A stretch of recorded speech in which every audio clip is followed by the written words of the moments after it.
नमस्कार, मेरा नाम है अनुराग मिश्रा और आप जनता जंक्शन देख रहे हैं। फिलहाल हम कोरोना वायरस की त्रासदी से लड़ रहे हैं और कहीं ना कहीं सफलतापूर्वक इस लड़ाई को जीत भी रहे हैं। वैक्सीन बन गई है और भी तमाम दवाइयां बाजार में उपलब्ध हो रही हैं, जिनसे हम कोरोना से लड़ने के लायक बन रहे हैं। लेकिन कुछ बीमारियां आज भी ऐसी मौजूद हैं जिनसे हम सदियों से लड़ रहे हैं, उनसे लाखों जानें भी जा रही हैं और पूरी मेडिकल बिरादरी कुछ नहीं कर पा रही है। हर साल तमाम कोशिशें होती हैं। आपने भी अपने आसपास, घरों के आसपास धुआं छोड़ते हुए मशीनों को देखा होगा। वो इसलिए होते हैं ताकि ऐसी बीमारियों से बचा जा सके। इसी कड़ी में एक बीमारी का नाम है मलेरिया।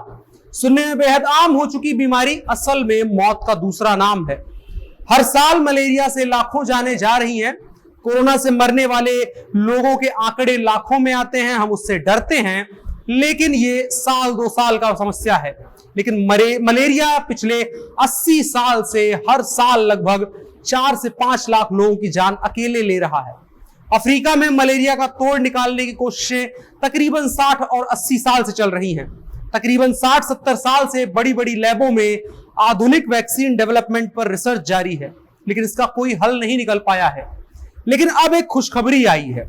खुशखबरी ये कि वर्ल्ड हेल्थ ऑर्गेनाइजेशन ने पहली मलेरिया वैक्सीन के इस्तेमाल पर मुहर लगा दी है। लेकिन उससे पहले आइए जानते हैं कि मलेरिया क्या होता है और कैसे फैलता है। डिश वॉशर है ना, जितनी स्क्रबिंग उतनी सफाई। इसमें आपके बेटे ने दाल मखनी जलाई थी, फिर भी चकाचक। बॉश इंडियन किचन का डिश वॉशर।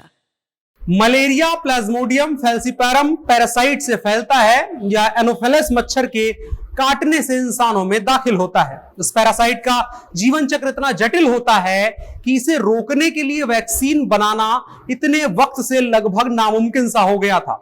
इसका जीवन चक्र तब शुरू होता है जब मादा मच्छर इंसान को काटती है। खून में प्लाज्मोडियम के स्पोरोजाइट को रिलीज कर देती है। ये स्पोरोजाइट इंसानी लिवर में बढ़ते चले जाते हैं और मीरोजाइट बन जाते हैं। धीरे धीरे ये लाल रक्त कोशिकाओं को शिकार बनाते हैं और इनकी संख्या लगातार बढ़ती रहती है। इसकी वजह से बुखार, सिर दर्द, सर्दी, मांसपेशियों में दर्द और कई बार अनीमिया भी हो जाता है। ये पैरासाइट के प्रजनन के लिए जरूरी गमीटोसाइट भी खून में ही रिलीज करते हैं। जब दूसरा मच्छर उस शख्स को काटता है तो खून के साथ गमीटोसाइट उसके शरीर में चले जाते हैं। चुनौती की बात यह है कि जीवन के हर चरण पर पैरासाइट की सतह पर लगा प्रोटीन बदलता रहता है। इस वजह से यह शरीर के इम्यून सिस्टम को चकमा देता रहता है। वैक्सीन आमतौर पर इसी प्रोटीन को टारगेट करके ही बनाई जाती है और इसी के चलते अभी तक इसमें सफलता नहीं मिल रही थी। अब जो वैक्सीन आई है मैक्सिक्रिस यहीं पर कारगर साबित होती है। यह पैरासाइट की स्पोरोजाइट स्टेज पर ही हमला करता है। वैक्सीन में वही प्रोटीन लगाया गया है जो पैरासाइट में उस स्टेज पर लगा होता है। इम्यून सिस्टम इस प्रोटीन को पहचानता है और शरीर में प्रतिरोधक क्षमता पैदा करता है।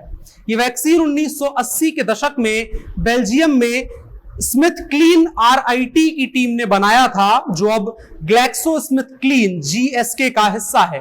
हालांकि इस वैक्सीन को लंबे वक्त तक सफलता नहीं मिली थी। साल 2004 में द लैंसेट में छपी स्टडी में बताया गया था कि इसके सबसे बड़े ट्रायल को 1 से 4 साल के 2000 बच्चों में मोजाम्बिक में किया गया।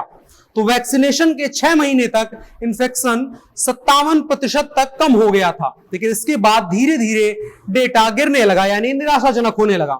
साल 2009 से 11 के बीच 7 अफ्रीकी देशों में ट्रायल किया गया तो 6 से 12 हफ्ते के बच्चों में पहली खुराक के बाद कोई सुरक्षा नहीं देखी गई। हालांकि पहली खुराक 17 से 25 महीने की उम्र पर देने से इनमें 40% इन्फेक्शन और 30% गंभीर इन्फेक्शन कम पाए गए। रिसर्च जारी रही और साल 2019 में WHO ने घाना, केन्या और मालावी में एक पायलट प्रोग्राम शुरू किया, जिसमें 8 लाख से ज्यादा बच्चों को वैक्सीन दी गई और इसके नतीजों के आधार पर WHO ने वैक्सीन के इस्तेमाल को अब मंजूरी दे दी है। 23 लाख से ज्यादा खुराकें देने के बाद घातक मामलों में 30% तक की गिरावट भी देखी गई। स्टडी में वैक्सीन का बच्चों के दूसरे वैक्सीनेशन या बीमारियों पर नकारात्मक असर नहीं पड़ा, यानी कोई साइड इफेक्ट नहीं था। WHO के डेटा के मुताबिक साल 2017 में मलेरिया के 92% मामले अफ्रीका के सब सहारा इलाके में पाए गए। बाकी दक्षिण पूर्व एशिया और पूर्वी भूमध्य सागर के इलाकों में पाए गए। आधे मामले नाइजीरिया, कांगो, मोजाम्बिक, भारत और युगांडा में पाए गए। दुनिया भर में साल 2017 में मलेरिया से 4.35 लाख मौतें हुई, जो पहले के मुकाबले कम थी। अभी इस वैक्सीन को सिर्फ अफ्रीकी देशों के लिए मंजूरी मिली है और अब दुनिया भर में इसे रोल आउट करने का प्लान बनाया जाएगा।